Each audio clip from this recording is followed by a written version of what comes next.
Guys, today I'm gonna show you how to set a voice memo as ringtone in iOS 26. So simply open your settings, click on to general and software update. Make sure to update your iOS 26. I'm already updated my iOS 26. So go back. So open settings again. Click on sound and haptics. Then showing it to ringtone,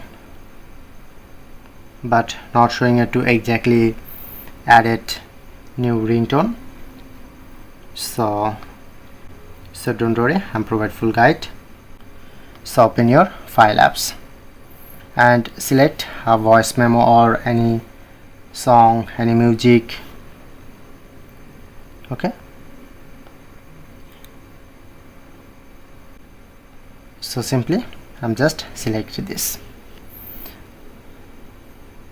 Click on to share option, press on more, and then showing it to use as ringtone. Recently iOS 26 added this new feature. Press on use as ringtone.